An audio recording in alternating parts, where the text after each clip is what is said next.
Still some exceptions will be active. So even if you make the PRIMASK as 1, for example, the hard fault exception, the NMI exception, the reset exception, so those things cannot be masked by using PRIMASK. So the PRIMASK can mask out all the configurable exceptions. Great, so now let's move forward. So now we just explored about the priority mask register, and the fault mask register is also something similar. So just read about this. The fault mask register prevents the activation of all exception except for non-maskable interrupt. So now let's take a look into the fault mask register. The fault mask register prevents the activation of all exceptions except for non-maskable interrupt.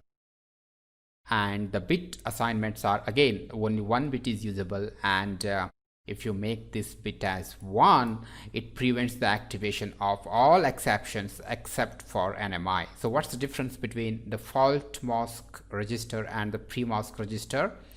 The PRIMASK prevents the activation of all exceptions with configurable priority. That means still the hard fault, reset, and NMI exceptions can be triggered. We can prove that.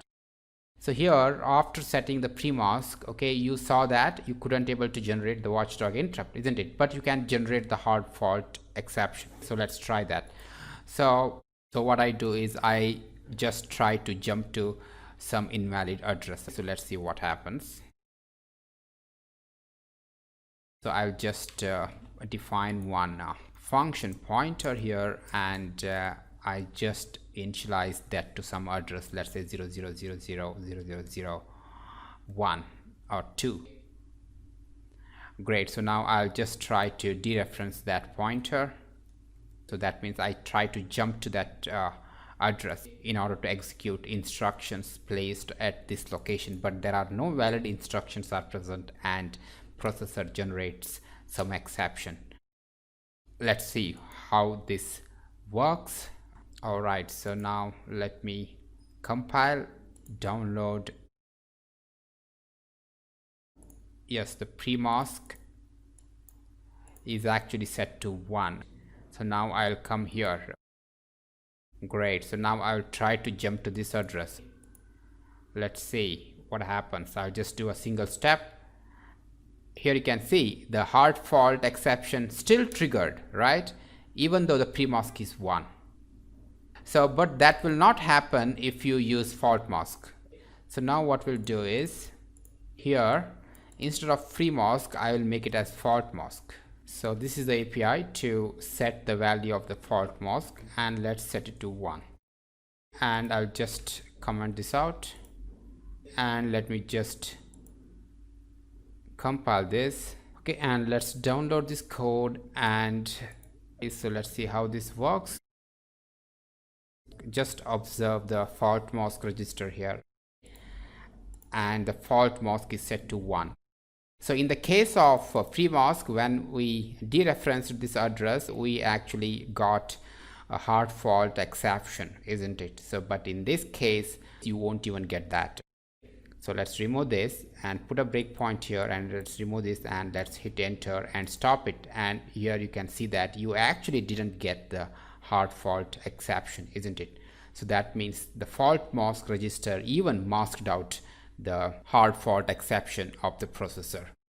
But still the non-maskable interrupt, you cannot mask it by using the fault mask register. So we can check that. Now what I do is, or I will simulate NMI interrupt. Okay, so I'll just write a small function, generate NMI interrupt. Okay, I'll just simulate that, and I will implement this function here, and I'll just copy this. Okay, simulate the NMI interrupt. So you have to choose the valid argument here, right? So the valid argument is this one, non-maskable interrupt IRQN. So just copy that here. Okay, so now this will simulate the NMI interrupt. All right, so now let's just remove this code for a time being.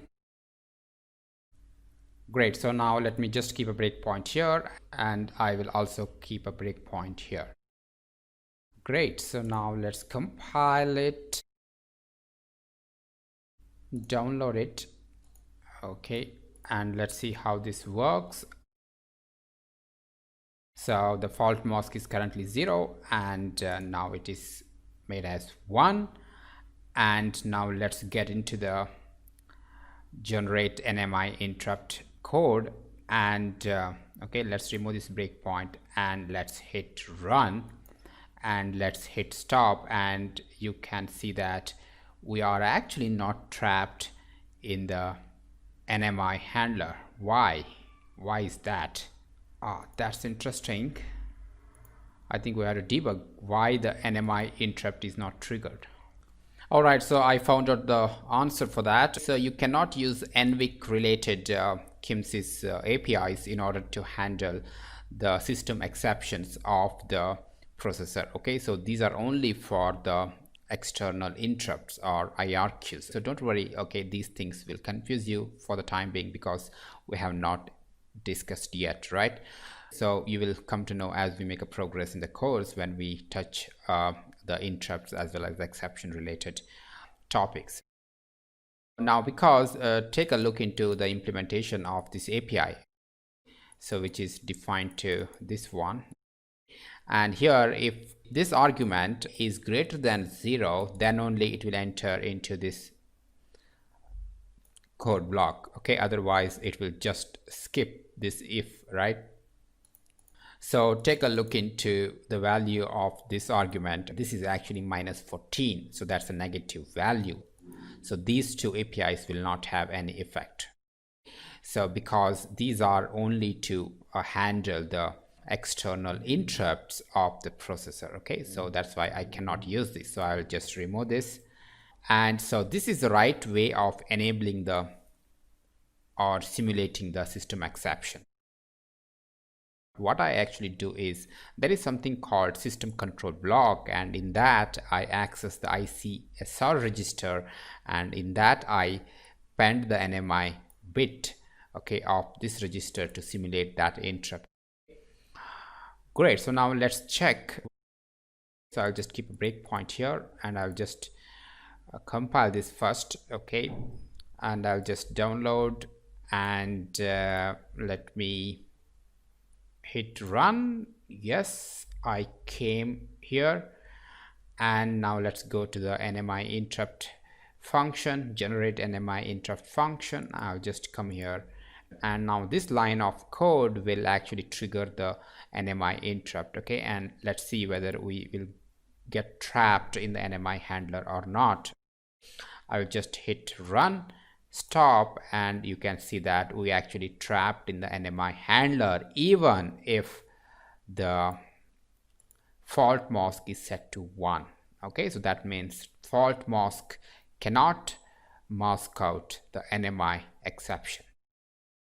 Great guys, so now let's move forward. Base PRIMASK register, don't worry about this register, this is also a very simple register. Okay, I will discuss about this later when we touch upon the interrupt and exception handling. So now let's go to the control register. So you have already explored 0th bit of this control register, isn't it? Because the 0th bit of the control register is actually used in the thread mode in order to switch between the privileged access level and the non-privileged access level. Apart from this, there is one more important use of this control register, which is really important, okay, and I will talk about that in the next lecture in the context of banked stack pointer. Okay, so our next discussion will be banked stack pointer.